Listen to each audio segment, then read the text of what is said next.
আসসালামু আলাইকুম, সবাই কেমন আছেন? আজকে অনেকদিন পরে বের হয়েছি বাসা থেকে ভিডিও করার উদ্দেশ্যে।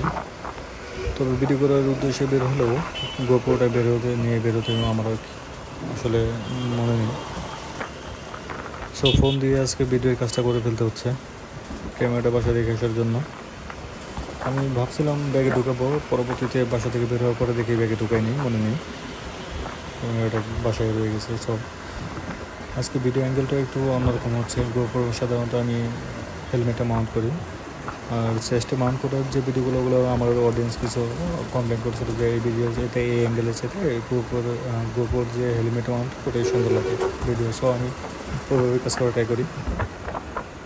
আজকের ভিডিওটা একটু আদার্স অ্যাঙ্গেল হয়ে গেল। আজকের ভিডিও কেমন লাগছে, কোয়ালিটি কেমন, ওটা একটু কমেন্টে জানাবেন প্লিজ।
ওই পাশে আজকে একটু ফাঁকা আছে রাস্তাটা।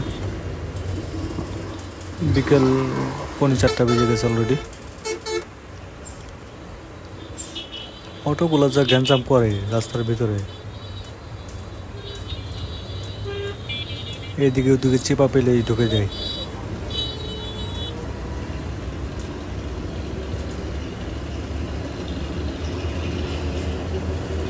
দেখো, অনেকদিন বৃষ্টির পর আজকে ওয়েদারটা একটু সুন্দর মতো পেলাম, ভালো লাগছে খুব। আজকে রাস্তার সাথে আমার আকাশের ভিউটা বেশি দেখা যাচ্ছে ফোনের কারণে, চেস্টে মাউন্ট করা হয়েছে।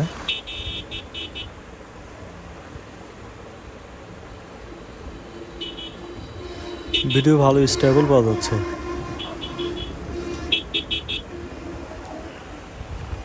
একটু জানাবেন তো কমেন্ট করে আমার গোপ্রোর চাইতে ফোনের ভিডিও কেমন লাগছে, স্টেবল কিনা। স্টেবিলাইজেশন মনে হচ্ছে গোপ্রোর চাইতে আইফোনে অনেকটাই দেখা যাচ্ছে। আলট্রা ওয়েডে ভিডিও শ্যুট করা হচ্ছে যদিও, এই কারণে স্টেবিলাইজেশনটা অ্যাক্টিভ হচ্ছে।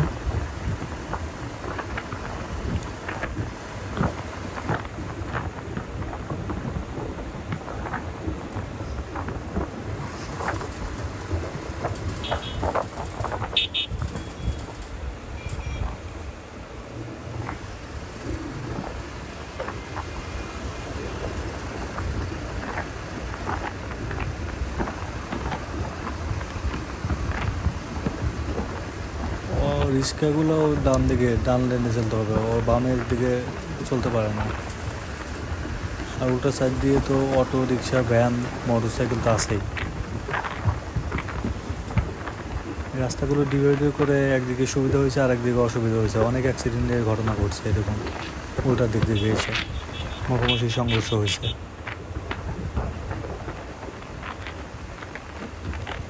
সুবিধার সংখ্যাটাই বেশি, অসুবিধা যদিও অনেক সচেতনতার অভাব রয়েছে। সবাই সচেতনভাবে চললে দুর্ঘটনা এড়িয়ে চলা যাবে।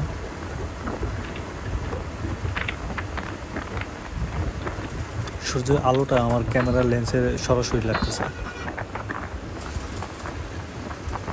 প্রচুর রোদ, প্রচুর। বৃষ্টির পরে রোদের তাপটা একটু বেশি থাকে, আর বিকালের দিকে রোদটা একদম সরাসরি মুখে এসে লাগছে।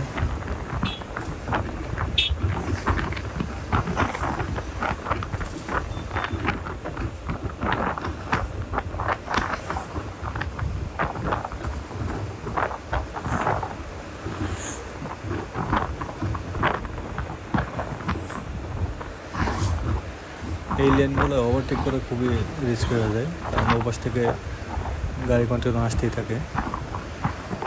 সো কেয়ারফুলভাবে ড্রাইভ করা উচিত। এই যে ঢুকাই দিচ্ছে।